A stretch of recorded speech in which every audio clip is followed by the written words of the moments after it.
అంతరిక్ష కేంద్రంలో ఉన్న వ్యోమగామి Sunita Williams team 2025 new year celebrations తో సరికొత్త అనుభూతి పొందారు. భూమిపై అన్ని దేశాల్లో కొత్త ఏడాది వేడుకలు ఒక్కసారిగా జరుపుకోగా అంతరిక్షంలో ఉన్న సునీత టీం మాత్రం 16 సార్లు న్యూ ఇయర్ వేడుకలు జరుపుకున్నారు. భూమి చుట్టూ దాదాపు 400 కిలోమీటర్ల ఎత్తులో పరిభ్రమిస్తున్నప్పుడు ఎక్స్పెడిషన్ 72 టీం క్యాలెండర్ 2025కు మారుతున్నప్పుడు 16 సూర్యోదయాలు సూర్యాస్తమయాలను వీక్షిస్తూ న్యూ ఇయర్ కు వెల్కమ్ చెప్పింది.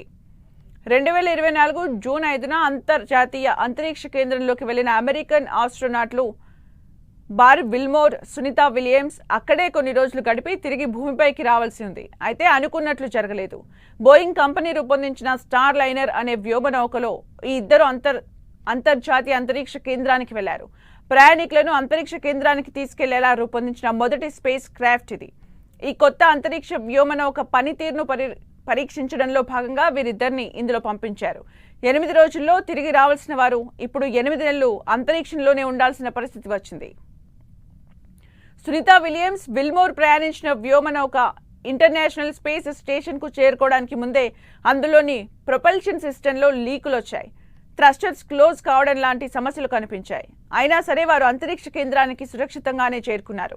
అయితే తిరిగి రావడం ఇబ్బందిగా మారింది. అదే స్టార్ లైనర్లో భూమిపైకి రిటర్న్ అవ్వడం అంటే రిస్క్ తో కూడుకున్న వ్యవహారమే. అయితే అంతరిక్ష కేంద్రానికి పంపించేందుకు స్పేస్ ఎక్స్ సంస్థకు క్రూ డ్రాగన్ వ్యోమనౌకను తయారు చేసింది.